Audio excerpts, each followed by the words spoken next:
Do you guys see that transition? There we go. We good. Perfect. All right, all right. All right, so the Afro Times presents Tales from the Griot, Volume 1, The Talking Drum of Central Africa. So these are some of the sources we citing from Drums of Africa, a report of the Kingdom of Congo, the Northern Bantu, and Oxford American Talking Drums. Um, I definitely advise anybody who's interested in this topic, definitely mess with this first source, this Talking Drums of Africa. Got a lot of good information. It's where I pulled the bulk of information. It's a missionary who was in the DRC, modern day DRC. He was with the Okele tribe, I think the Benga tribe, and maybe a couple other tribes. The Northern Bantu is also good as well.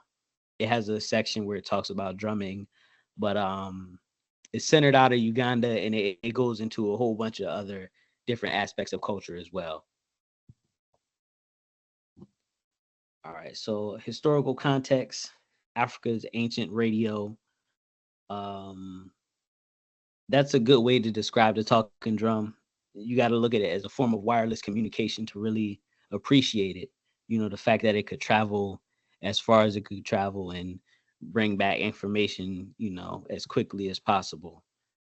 I know me as an African American, and I'm sure a lot of other African Americans who may have heard about the talking drum. We hear about it from slave rebellions primarily, and insurrection, stuff like that. We would hear about, you know, slaves rebelling and using the talking drum to either coordinate different activity or, you know, things of that nature. And the Stonewall Rebellion is one example.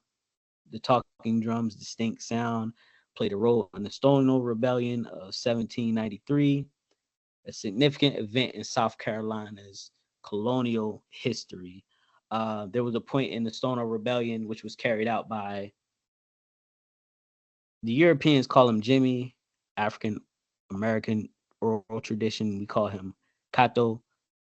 It was carried out by that brother, and there was a point in the rebellion where he got to a field and he started drumming, or the, you know, the drummer started drumming to the surrounding plantations, and they were drumming out a message to congregate, like, "Hey, come here, you know, if you want to join a rebellion and get it in." Um, So what this happened during that rebellion? All right, so pretty much, from my understanding, naturally, we know, you know, the slaves was centered around labor. They were, you know, laboring. Kato was able to organize rebellion just because of obvious reasons, you know, and initially they killed a whole bunch of uh, men, women, children of, you know, European descent, to free themselves from the initial plantation, and they started to gain more and more, you know, people as they progressed. And as I mentioned, you know, it got to a point where I guess he centered himself at a certain place on purpose, and you know, they started drumming out these messages, you know, and from that point, certain people started to join just because they were able to hear the talking drum and the message being sent from the talking drum.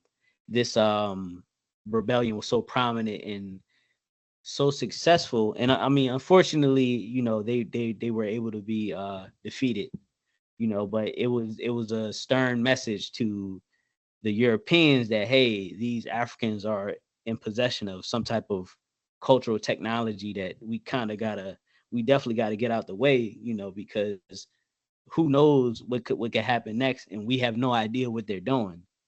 Um, Mhm. when it came I to just the want to drumming, say you know, something. Like yeah, you, go you ahead. just said a good word right there, bro. Uh, cultural technology, right? Like that's very very prevalent with what you mean because they have no culture, right? So they don't understand that type of technology that we can have that communicate. Man, this is very interesting, bro. Like I Right. like, yeah, I'm sorry, bro. This is really interesting. Yeah. I mean, you really got to put yourself in a we don't really do this often, but put yourself in a place of a European, you know, during this time during Stoner Rebellion, you hear drums going off. You have no idea what's going on. Next thing you know, a few people, you might look out the window. You a slave master. You see people getting killed. And some Africans running up on your crib. You run out the back door. You hear more drums going off. That's just them telling, hey, he's running out the back door. It's stuff like that. That's like, it frightened them to death. Not being able to control the situation like that. So yeah, that you really get to see the significance in that type of technology. So unfortunately, because of that, South Carolina went off the deep end and they said, hey, we got to ban the drum completely, and that was one of my first introductions to the legend of the talking drum, where it's like, hold up, they had a drum ban. Then you ask the question, why did they ban the drum? This is the reason they banned the drum, just because it was just it was out of their control, and anything they can't control, they're gonna get rid of it. So yeah, that's the historical context or the legend of the talking drum here in the Americas that some of us may have already heard about. I got you. So when it comes to the talking drum, I do want to make a distinction, because naturally drumming took place all over the world, and in different forms, not just for dancing or ceremony and stuff like that, but primarily when it came to communication from other regions outside of West and Central Africa, drums was used for signaling. So an example of signaling is like a certain rhythm that people can identify with. So let's say you're a village, your village is under attack, you get on the drums, you play a certain rhythm, and then your village will hear that rhythm and they will know to respond to take defensive positions. So that's an example of signaling, which is not the same as the talking drum, where the talking drum is actually language embedded in the drum, which means that whatever words you could think of, you can actually drum it out. So you have a drum language. So I just want to distinguish that, just because when it comes to West and Central Africa, where our ancestors are from primarily, we were the only ones with that type of culture and technology. You have drum signalings in other places, but you don't have the talking drum anywhere else outside of West and Central Africa.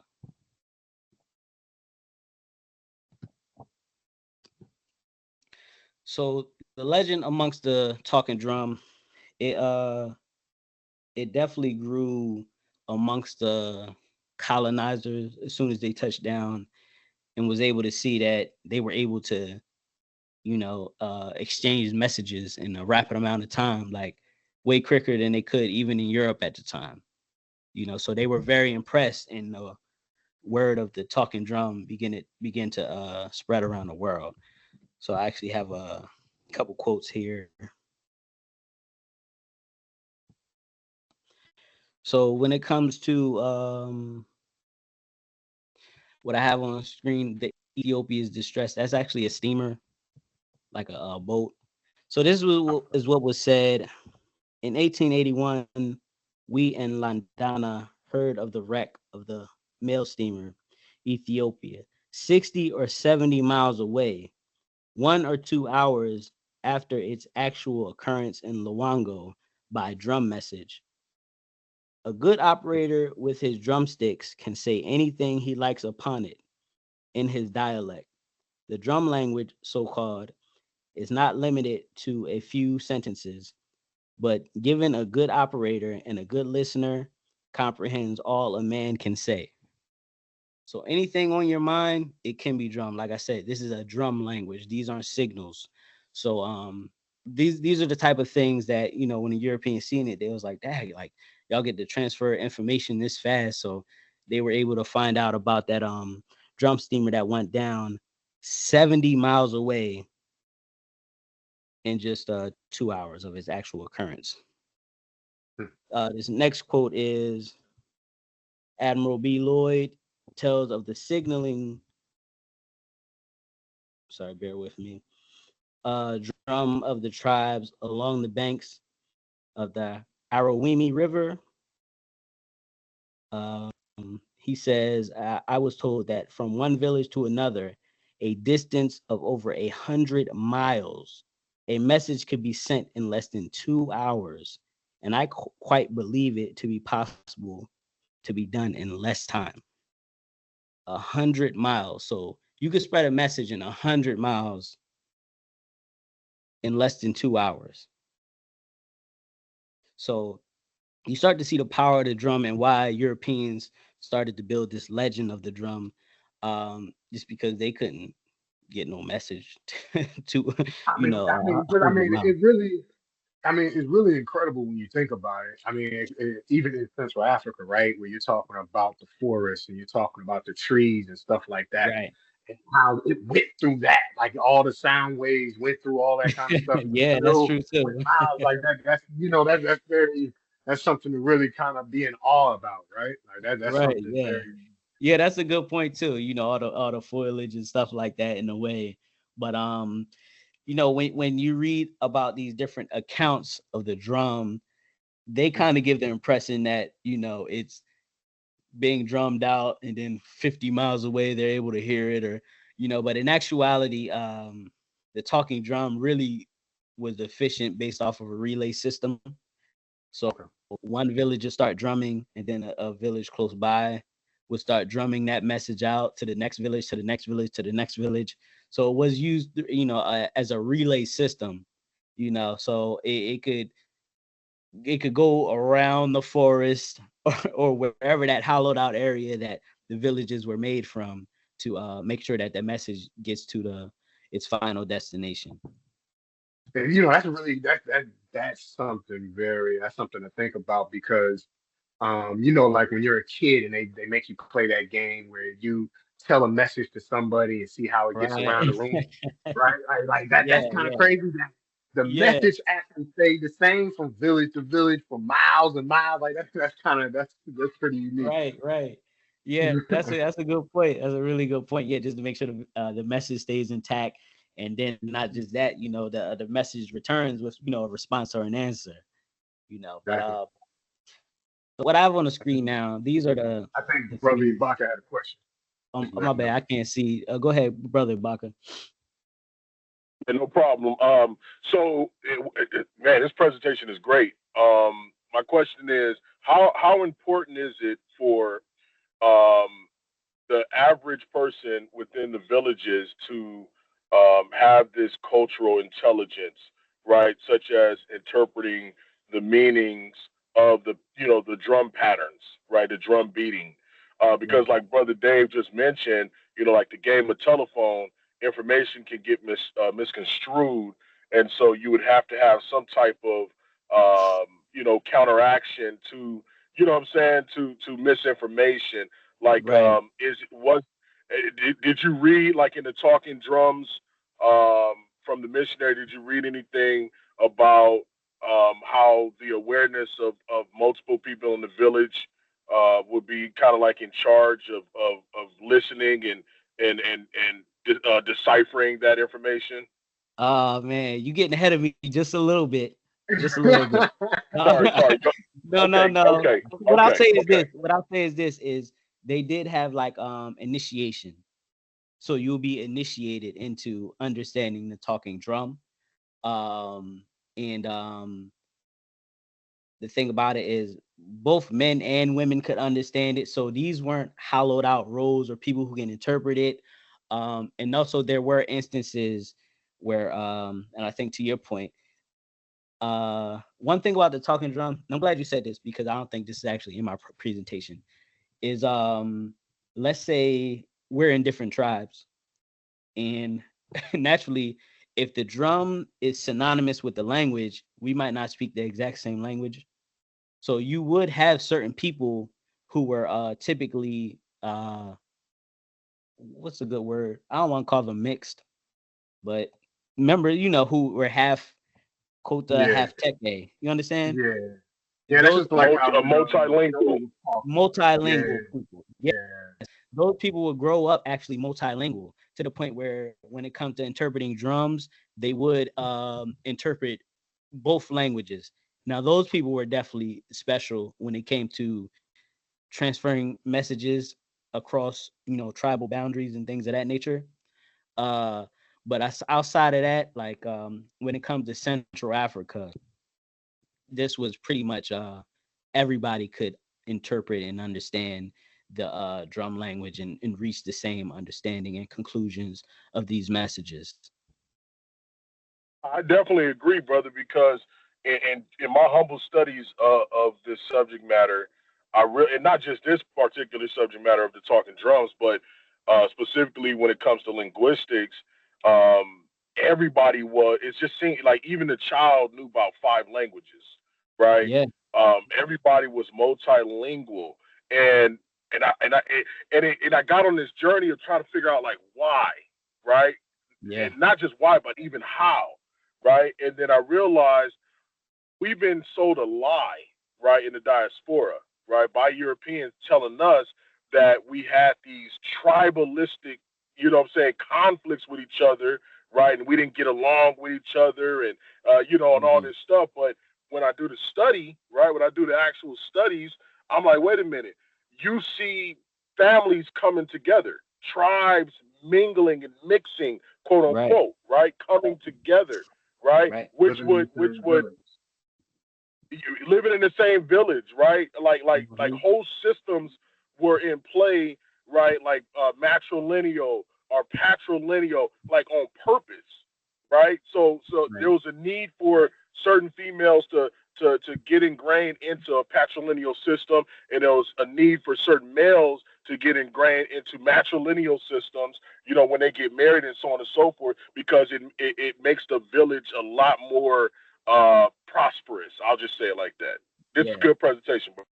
yeah. Mhm. No, that's an excellent point because one thing that I was surprised about is they say the trade languages they say Lingala is a trade language. It's a language for people in the DRC That's right. who might not. Yes, yeah, they don't speak the same language, but that's something that they all speak together. And so in that sense, they speak the same language, but they all have their individual language. But they say with the talk, it's not typically drummed in a trade language. It's drummed in a their individual language, and it would just be somebody in the next tribe that will be able to interpret it. So that's to your point where it was a lot more admixture going on than I guess modern historians that talk about it would like to give us the impression. They make it seem like they're very isolated, but that didn't seem to be the case. Right. Right. Right. All right. So what I have on the screen now, these are the key components to the talking drum. As I mentioned before, the talking drum is really only existent in West and Central Africa. With that being said, there are the key to the talking drum is tonality. In sub-Saharan Africa, well, I can't just say in sub-Saharan Africa. Every language in sub-Saharan Africa isn't a tonal language. Some of the Semitic languages, to my understanding, I don't know if any of the Semitic languages are tonal. So Correct. yeah, Correct. yeah, right, Correct. right. So this is really like a West African thing, a Bantu type of thing where we have tonal languages.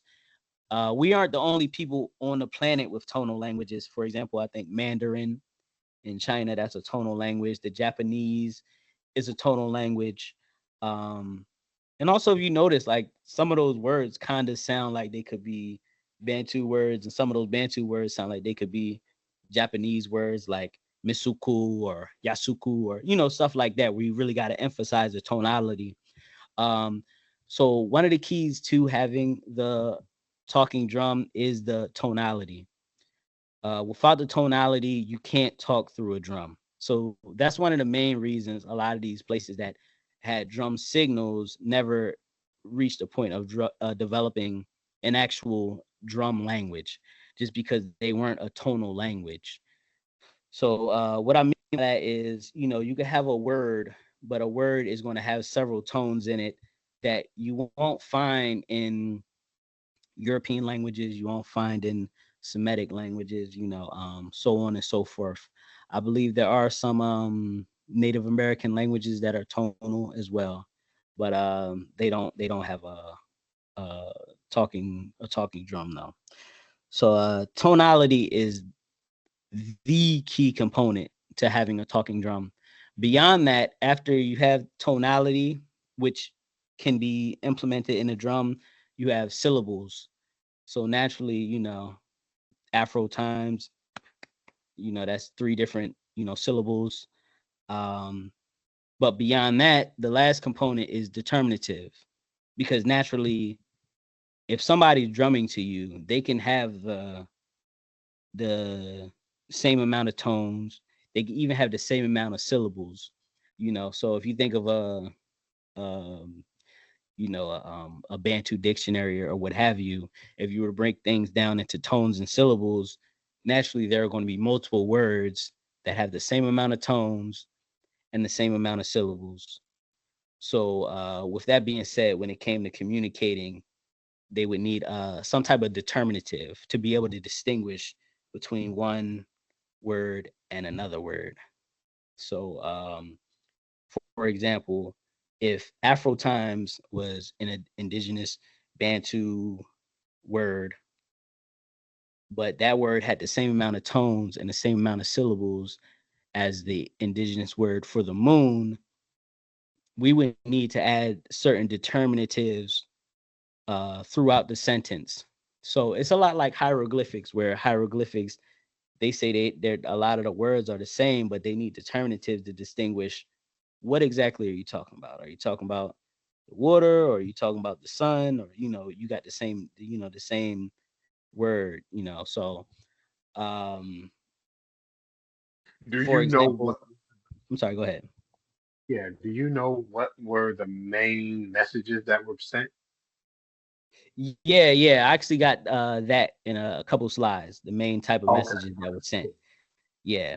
But what I'm getting at now is, what I'm trying to stress is, if we were to write out certain words in and you might have noticed this, because I know you said you got that the Tech A book with the words Hmm. in it. Yeah, a lot of those words, just spelling them out, they're spelled the exact same way. Hmm. It's not really it's not because those words are, homonyms per se. It's just because they don't necessarily add tonality. So for example, the word unku in Teke, it means lion. Unku also means king. Unku also means a bridge made out of bark. But it's not till you add tonality that these words are distinguished, if that makes sense. Yeah, So that makes anyway, sense. yeah, Uh, if you're just that makes, if I can add yeah, to that, that makes go ahead. perfect sense because you have brought up Lingala, right, of the Congo, and Lingala being a trade language, right? I would even say that the Kota language was somewhat of a trade language in Gabon, right? Mhm. Traditionally, that's Right. like Lingala and Kota are very similar. So in Lingala, moto, right? Moto is how they say muntu, right? Mm. Like in Kikongo, you'll say Muntu. In Lingala, you'll say Moto. In Koto you'll say Moto, right? Right. And Right. which means person, but it also means fire, Wow. right? That's So interesting. yeah, so the same word, but like you said about the determinatives, those are very important. Go ahead, brother. Right, right. It's interesting you say that, because soto means fire in misogo. But yeah, it's very similar. That's But right. yeah, so That's just right. imagine you drumming this out. Um it's going to get to a point where the same tones and the same syllables are in certain words, and the people who are listening will not be able to distinguish. So they won't be able to distinguish until you add these determinatives. So like I said, the example I gave for before, if the Afro times have the same amount of tones and syllables, indigenous word for the moon, the opening sentence would have a determinative in the sense that it would implement things that are associated with the moon. So the opening line would be the moon, which looks down upon the earth, and the fowls of the air. Now we already know the Afro Times is not looking down on the earth or the fowls of the air. So that determinative right there is how the listener would be able to distinguish the two. All right. So this is what Brother Dave was asking me about earlier. What type of messages will be sent? I like to call Central African um, talking drum a social media network. I really wanted to highlight this area of Africa because in parts of West Africa where there's a talking drum, it was typically only kings that would be able to send messages. So it would just be, the king is coming, or, it would have his title name, or, things of that nature. That wasn't the case in Central Africa. In Central Africa, anybody could hop on a drum and get busy. It was no taboos for women. Women could hop on the drum. They say it wasn't as often or the normalcy, but there was no taboos against it. Like women would hop on the drums and That's type right. stuff. Yeah, so that's why I That's really right. like the highlight in Central Africa, just because anybody could hop up on here and send whatever type of message they wanted to send. First thing I got here is drum names. As I mentioned earlier, there will be an initiation into drumming. So with that being said, people would be given drum names. These drum names were typically inherited. So someone would have a name, whereas once the signal starts to go out, the drum name will be drummed so that you know that the message is for you. The incoming message is about you or it's for you or what have you. So you have that drum Oh, name. so you said they would say your name before the message, so you know who is going to. Correct. So I'm not sure if it's in this presentation, but I'm gonna say it now. The order of operations will be signaling. You remember we discussed signaling earlier. You actually would signal, like you would do a rhythm to let the neighboring tribe know, hey, a message is about to get sent through. Pay attention to what I'm about to say. So they would do the signaling. After the signaling, they would do the subject line, or the determinatives, or the drum name. If it's specifically to a person, you would do their drum name. If it's a message into the forest to tell people what the moon cycle is, you might make the message out to the moon, just because the subject is actually about the moon cycle and what the moon is doing. But yeah, everybody had a drum name. So that's why I said it's like social media, no different than having a username, or some type of some type of unique name that people can associate you with when you're on these social media streets.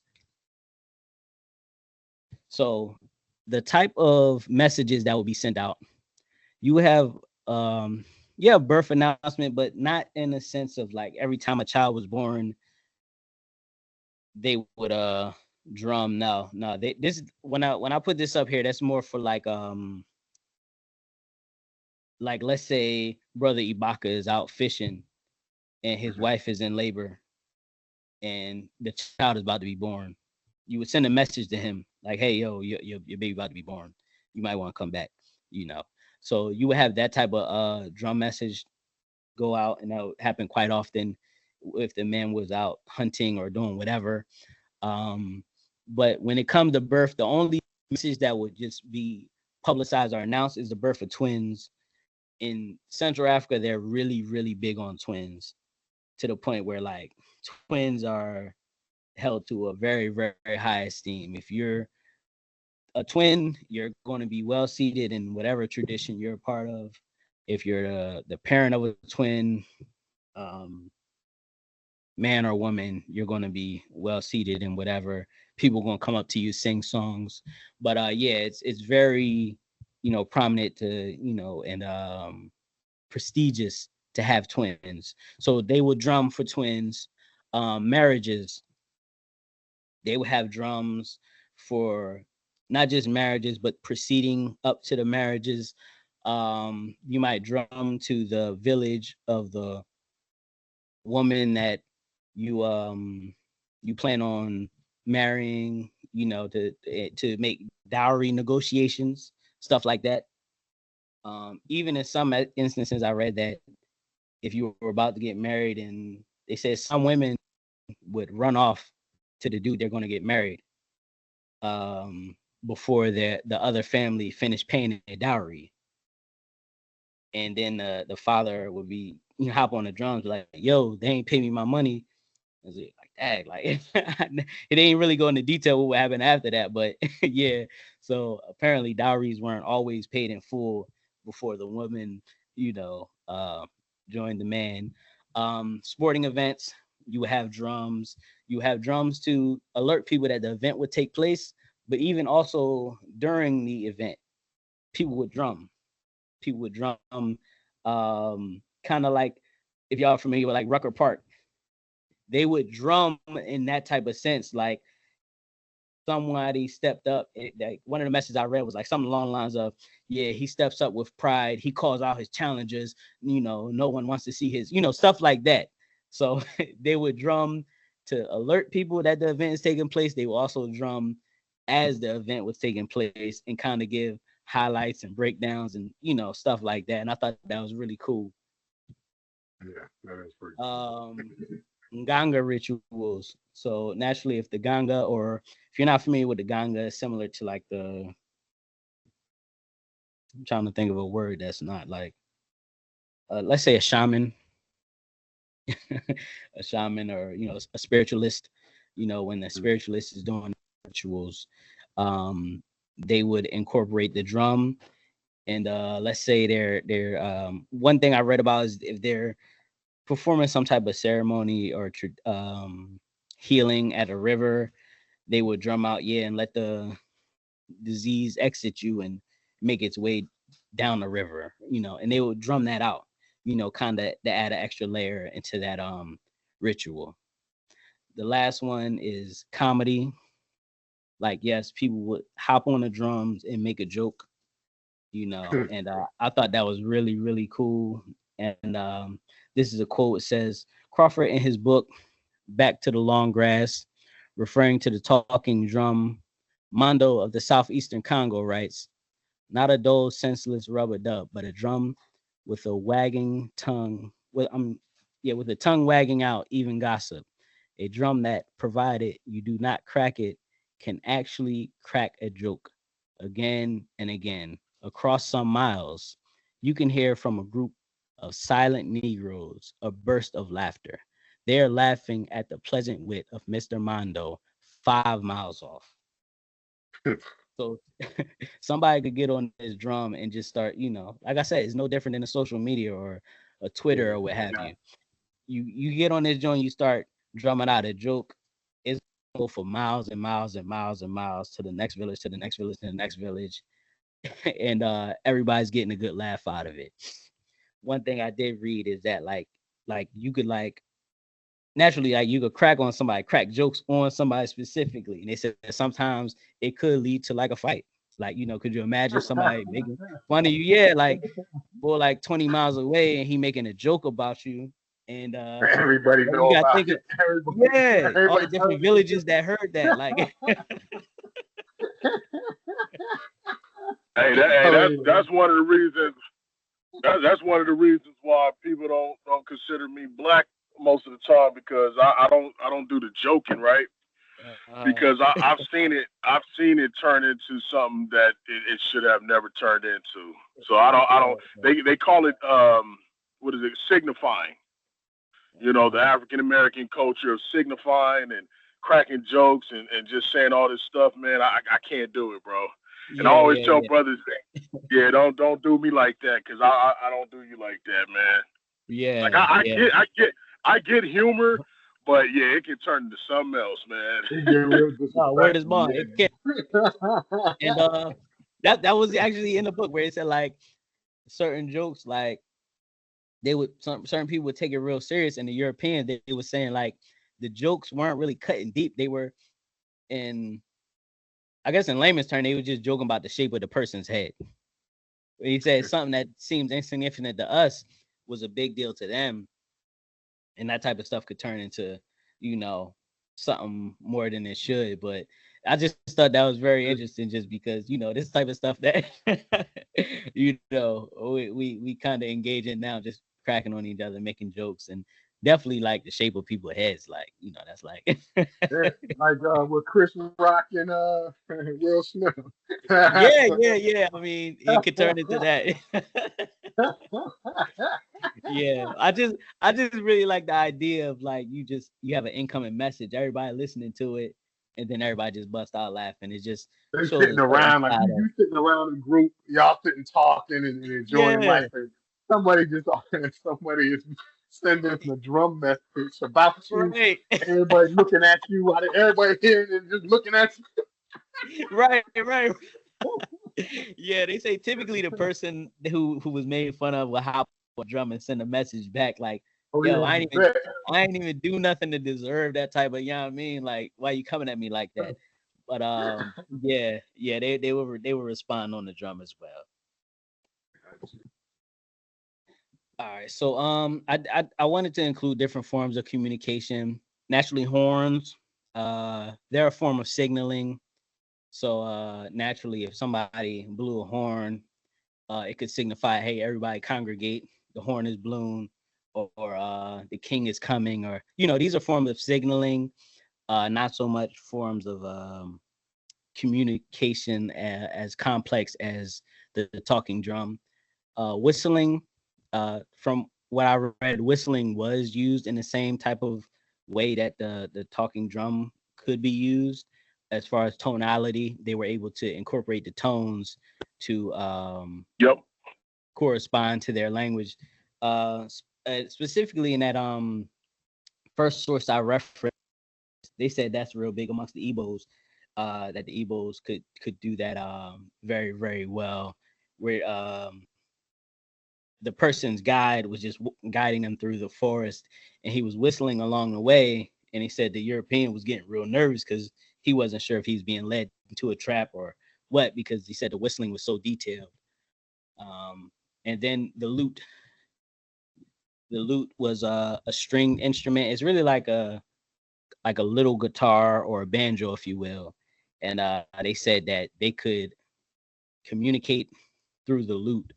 I actually have a quote I want to share in regards to the lute. All right. So says, in an account of a voyage to the Kingdom of Congo, published in 1591, a Portuguese explorer named Duarte Lopez said that the Congo people possessed a lute. Describing the instrument, the account says, more than this, and very wonderful, by means of this instrument, they indicate all that other people would express by words of what is passing in their minds, and by merely touching the string signify their thought.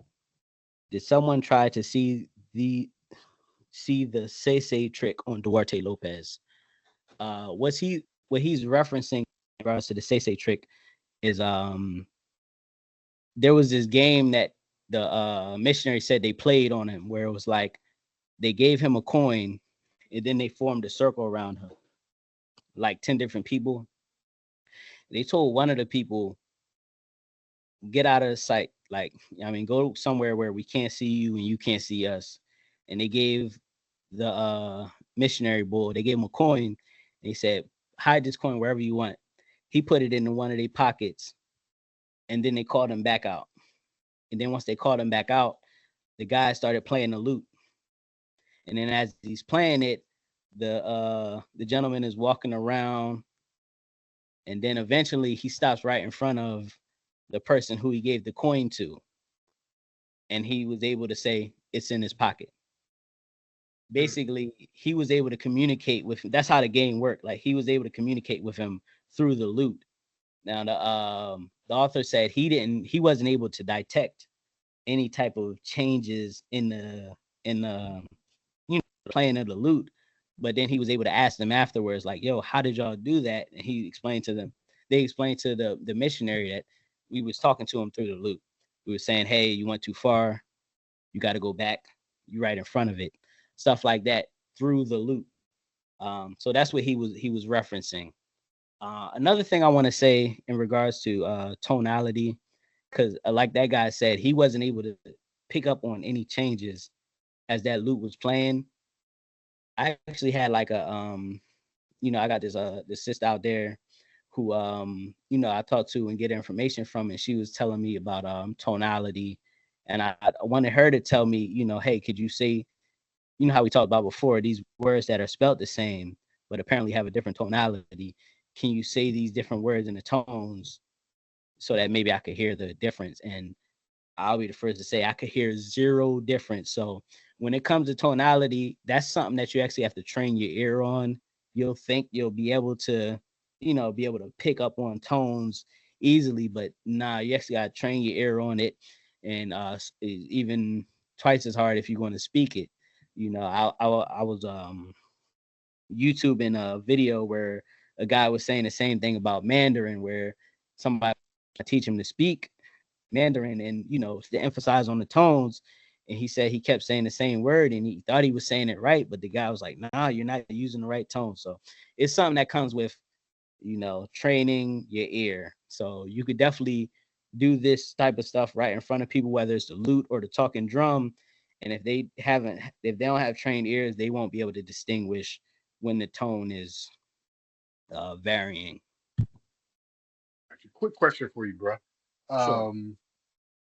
How fluent are you in Tekken? Fluent, I wouldn't say I'm very fluent at all. Somebody start talking to me, I'll pick up word by word, and then I'll be able to Yeah, like piece certain words together to the point where I'm able to understand the gist of what they're either telling me or asking me within the context of me. If I'm greeting somebody, I pretty much know what the words are going to be. If somebody's asking me how my day is, I could understand certain words. So yeah, I'm, I I'm got not you. I'm not fluent, but a lot of it has to do with me understanding the context of whatever I'm doing. I got you. Yeah.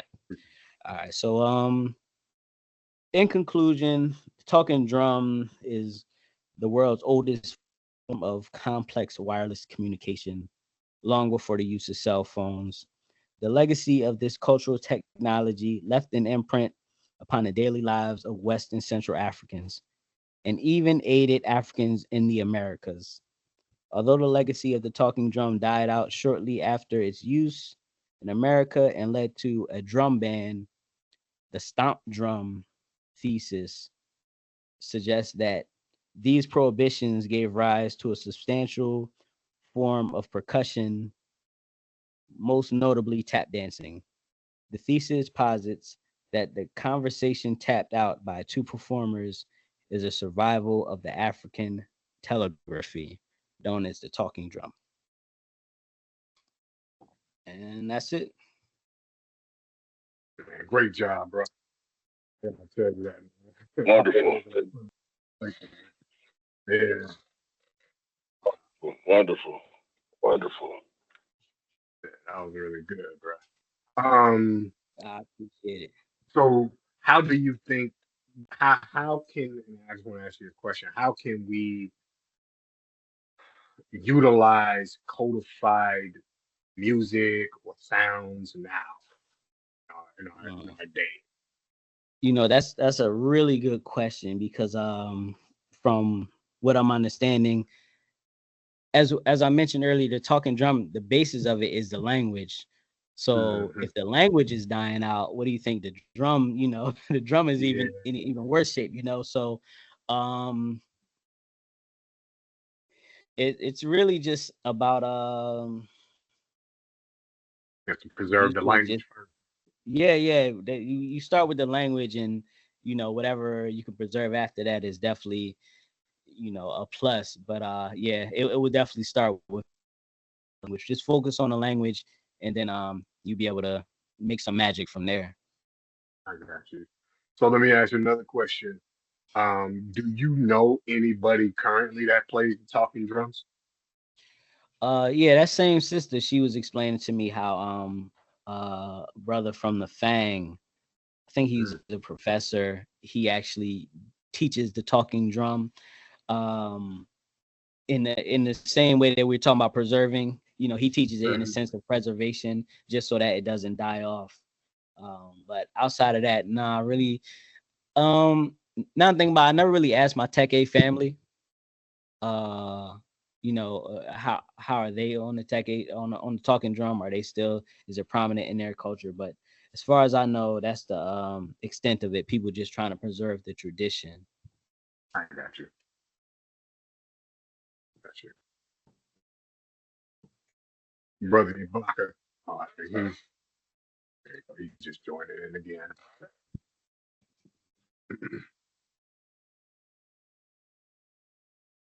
How's it going, bro?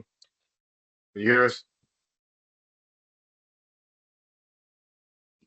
Can't My hear. We bad. can't hear Oh yeah, I don't know what happened. I got kicked out for some reason. I have no clue. But yeah. you. Yeah. Right. You One, got one you got one any thing questions?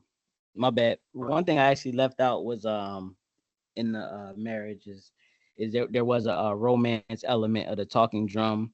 So kind of like a woman crush Wednesday, like you get on the drum and whatever girl you feeling, or maybe your fiance, you let it, like they think like you drum it out, and like the author said, like it doesn't have the same intimacy as Europeans where it's just one versus one conversation. Nah, like all those villages fitting to hear it, you know what I mean? So it's kind of like a bouquet of flowers in the ancient world. Is that type of experience. Gotcha. Indeed. Um, man, what is your personal philosophy on preserving these technologies and bringing it forth in the modern world, and how can it solve a lot of the issues for us? I think for me, it's the I think, and this is in general when it comes to African modes of thinking, it's really the audacity. The idea of saying, how can we communicate over long distances without wires? You know, um, I think that if we just keep the audacity of that, or we have rainmakers. How can we make it rain? Now they be doing cloud seeding, but it's the audacity. I think you just got to keep the um the audacity more than anything. Like so to answer your question, whatever we were doing that people might either, whether or not they believe in it, we at least have to be able to dream big enough to have the audacity to try to attempt it, because that's what these Europeans are doing with anything. And you got to think, while we were trying to make it rain, if they would have tried to attempt to do the same thing in the 1700s, they probably would have got burnt at the stake, you know. But now look at them. Now they're uh cloud seeding. They're creating rain, they didn't whoever would have tried that, they would have got killed. But my point is, let's not stop trying to do all these things. Let's try to improve on these ideas. Let's try to refine these ideas. They might not come out in the same exact way, but if we can have a 2.0 version of it, a 3.0 version of it. So we right now we're already in a wireless society. Well, how can we make it even more? How can we improve upon that? You really got to dream big, and I think that's what it's really about. If we're really going to carry tradition. That's beautiful, man, and thank you for that, because I've noticed within studies and within engaging in dialogue with various people, there seems to be a demonization on anything African, right? So even talking about the talking drums, right? In one of the sources that I read, it talked about how one of the excuses for banning the talking drums is because the talking drums were perceived as medium tools to engage the spirit world, right? So it was hard for the European to conceptualize that this was a wireless device, Right. right? But Mm-hmm. it had oh, they're conjuring up devils. That's the only Yeah. way, that another person would know what somebody's saying with the drum beat, right? Right, And like right. we weren't intelligent enough, to create our own type of Morse code, because Yeah, that's exactly. essentially what it was. Yeah, right, It was right. our indigenous Morse code, right? But Hmm. now those black people, nah, they not doing that. That's the devil. That's Satan, right? So how important is it for us to change the minds of our people specifically? Because that's who we want to focus on, from looking at these things as demonic. Because all three of us, we know that this is not demonic. As a matter of fact, we look at this with pride. This is a Hmm. beautiful thing, Right. and these are cultures that we need to preserve. But how do we convince? I'll use that word. How do we convince our people to stop looking at African things as demonic? Hmm. Right. Yeah. I think you hit a key word where it's just like you got to be proud of certain things. And I look back to the conversation we had before about the African pride that people had in the 60s and the 70s that's not really talked about today. You know, the push to learn Swahili, the push to speak Swahili. You really gotta ask yourself, like, even when it comes to that, like, what was driving them to teach a bunch of kids Swahili, an African American, somebody somewhere did some research and was like, I found this language and it'd be a good language. Somebody had some pride in being an African, So I think it just starts with pride. And I think this is a good example of just highlighting it in a practical sense. So to answer your question, I think if you could show how we had technology, how it was practically applied, then that would lead to us having pride, which would lead to us bring these type of ideas, if you will.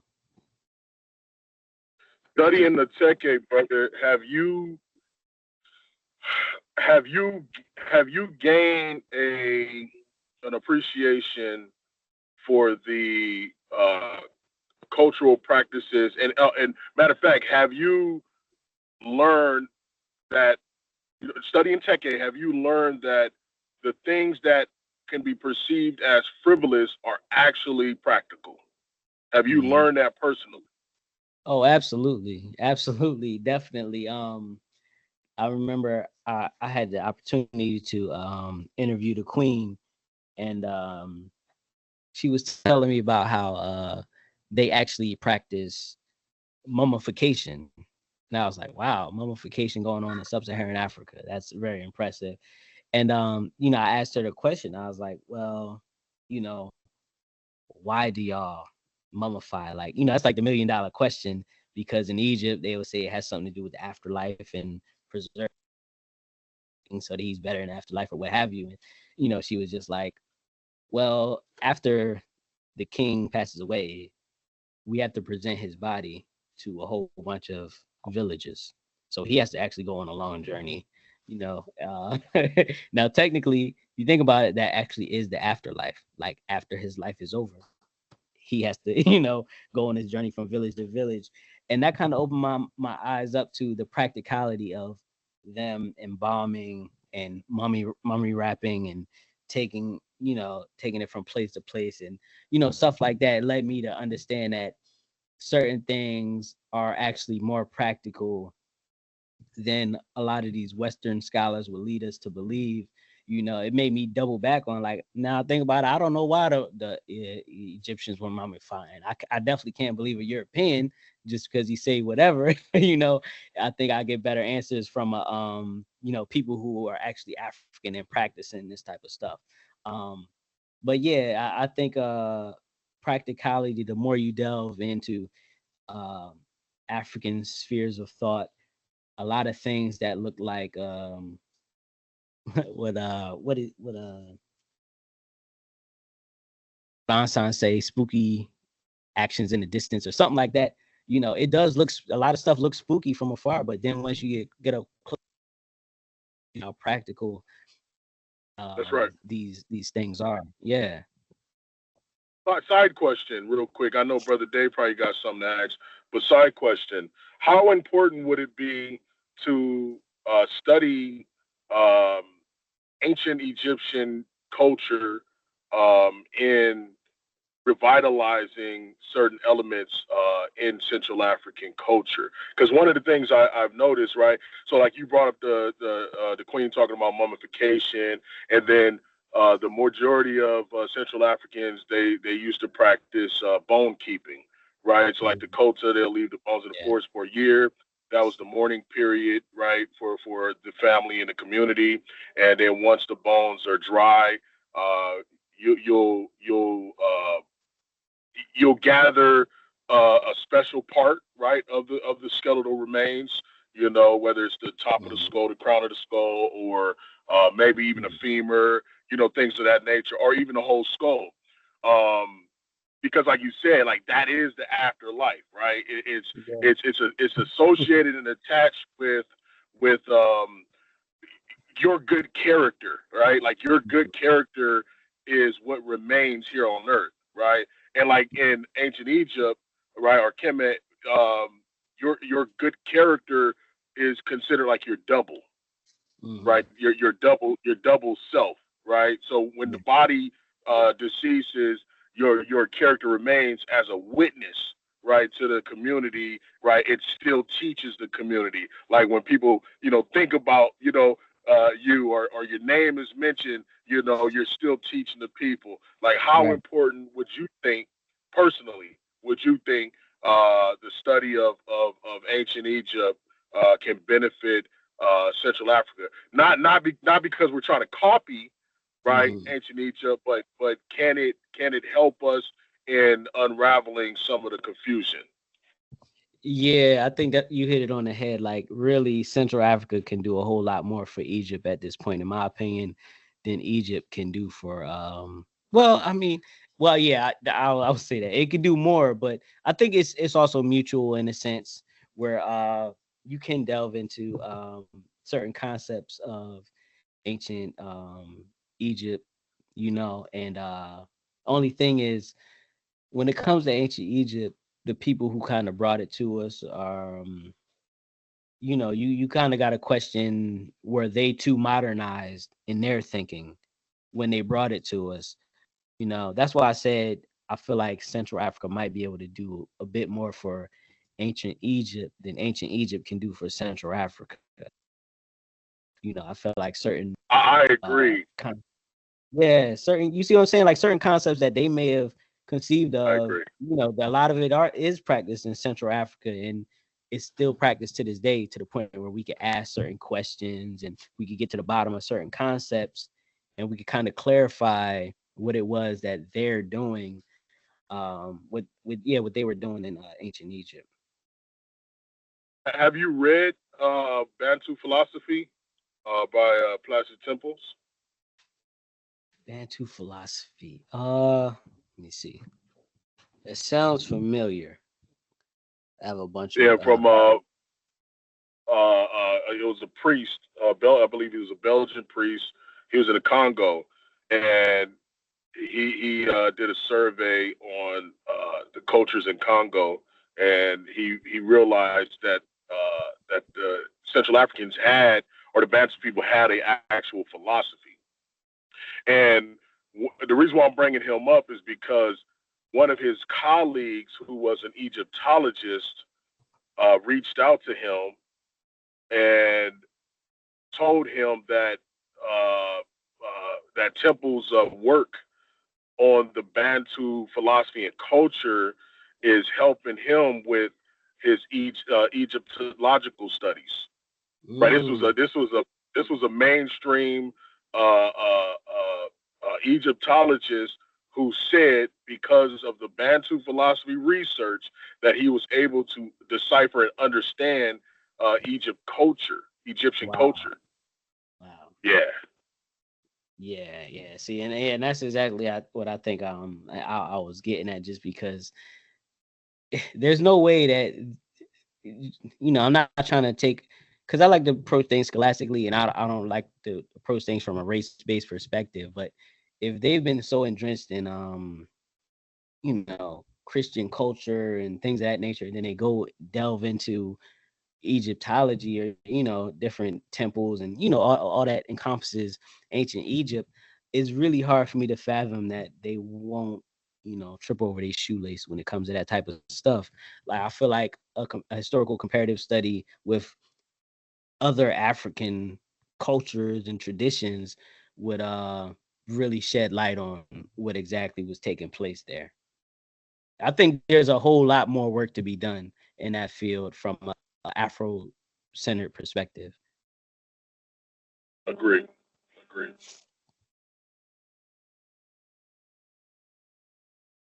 Brother Dave. Yeah, I have no.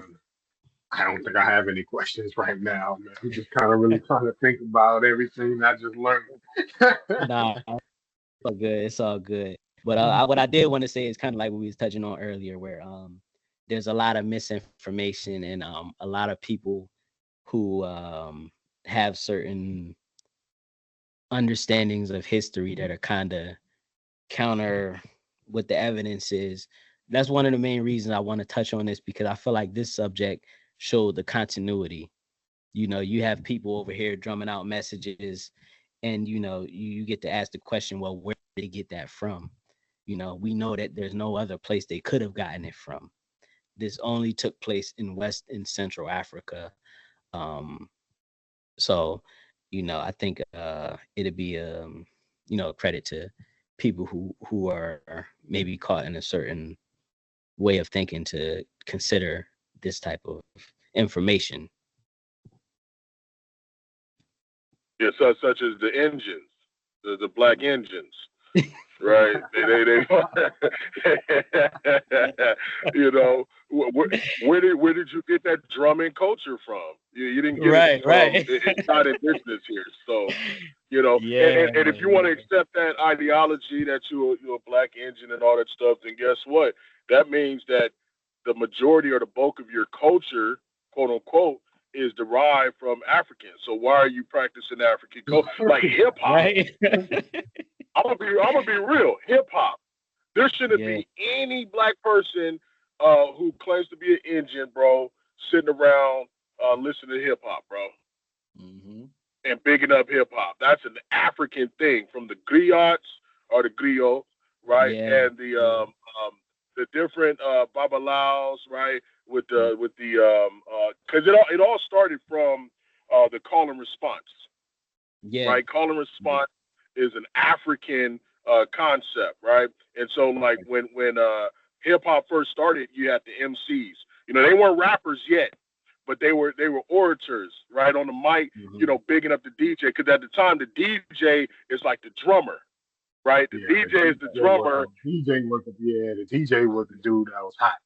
The MC You know was what big up I'm saying? in the DJ. Yeah, Yeah. and he talking his spill, right?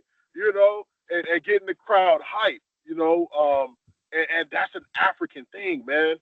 Because you'll have, if you notice in certain ceremonies, you'll have what indigenous African MCs, right? Just up there, they may say a few bars of something, bigging up something, they may quote a poem or something, and then pass it to the drummers, right? And they'll just, you know what I'm saying? So that's African. That's not from here. It's not Mm-hmm. from Europe. Yep. That's not from anywhere. That's from Africa, West and Central Africa, for sure. Right. Right. But you know what it is also, a lot of times, like you brought up call and response. And that's one thing that dawned on me, where it's like, if you just grow up in one environment and you really don't have nothing to compare it to, you might not really you might assume that that's taking place everywhere. Because I know that's how it was for me at a time. If you grew up in the Christian church, and then the preacher saying something to you, then y'all saying something back, you just assume that's church.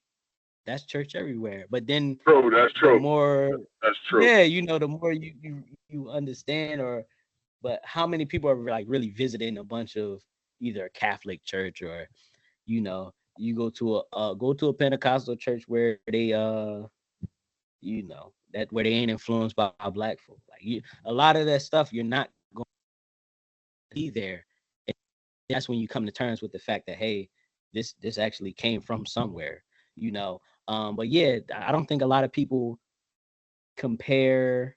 One, I don't think they compare our cultures with other cultures. They might think some of these concepts are universal, but also I think a lot of times they just have to see it. Like they really just have to see like the stuff you were talking about and really ponder on the fact that they're not going to get that anywhere outside of West and Central Africa.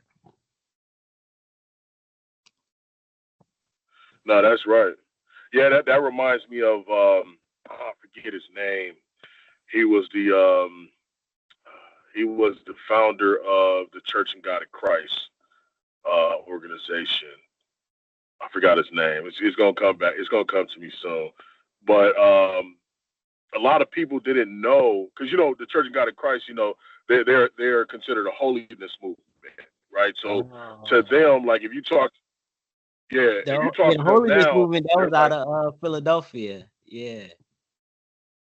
yeah, if you talk to them now, they're like, African, everything African is witchcraft and blah blah blah blah. But their whole Mm. organization was started by a guy who they still revere in their organization, who was a root worker, an African Mm. root worker, Wow. right? And there's pictures of him with the roots on the table and him doing a divination. He did divination, right? Mhm. Because let's be real, right? The foundational black Christians weren't actually Christians. They used Christianity as a guise to Right. practice some of their traditions because it was outlawed and illegal, Mm. right? To call upon certain things, bro. So yeah, that just yeah. But it got lost, right? And that's the sad part. Like I understand having to be underground, right? Like I get that. You know what I mean? Mhm. Well, but what sucks is I wish they would have laid out a blueprint, even if it was like oral tradition to Mhm. tell the generation like, hey, as soon as we are completely physically free, right? Mhm. Go back to the source. Stop calling Right. yourself this, that, and the third. Yeah. Go back to the actual source. Because right now Right. we just kind of Right. hide. You know what I Yeah. mean? Yeah. You know, right now Um. it's cool to call Shango Michael the Archangel, right? For right Yeah. now, because they won't Right. allow us to say Shango. But as soon as we're allowed to, go back to Shango. Leave Michael the Archangel alone. Go back to Shango. Right. Right. Nah, that would have definitely came in handy. That would have definitely came in handy. But I mean, Yeah. shout out to our like Caribbean brothers and sisters. I think if nothing else, like you said, they do that syncretism, but they were able, if nothing else, at the end of the day, they were able to say, we know what we were hiding. We know, where we were going with all this type of stuff. So, uh, yeah, that would have been nice if they would have done that. But you do have some instances of, I believe it's the AME church where like they have incivity inscribed on the floor of I think the very first AME church. I was reading about burial practices. I'm gonna tag you in the article on Facebook. It's a research professor. He was talking about how certain Louisiana burial practices were modeled after the Congo. Um, so you do have continuity in those areas as well. But nah, I definitely agree with your point. If they would have had like a firm plan, that would have been nice. Talking about the Kalunga that was inscribed on the pews, uh, the Congo Kalunga, Correct. that represents the movement of the sun, man as the movement of the sun from birth to death, and then regeneration. Um, yeah, Right. I mean, maybe if you but stay in the and AME that's church long enough, you'll get that deeper history and understanding. I don't know. I fellowship with them. they're anti. They're very anti. That's what I'm saying. Like now they're yeah, they don't understand the actual history. Like even if they read and study the history, they're like, yeah, but this is better. This is still Yeah. better. Right, right, Yeah. right. I mean, I can't be too mad at them just because in their actions they really have been Pan African historically in the sense of lending aid or helping for different causes for the African world. So yeah, I Oh, give them a I pass. would debate that. Really? I'd debate that. Yes, sir. I'd debate that, man. I'd debate Nah, I that. mean, well, I, yeah, yeah. Well, we have to go. We have to come back to that because just from an international yeah, perspective, yeah, for we sure. really have certain conflicts or when certain places were being oppressed, they were able to lend aid or help out in different ways. But we could save that for another day. But one last thing I did want to share before we left, I did want to show an example of the talking drum or what it looked like.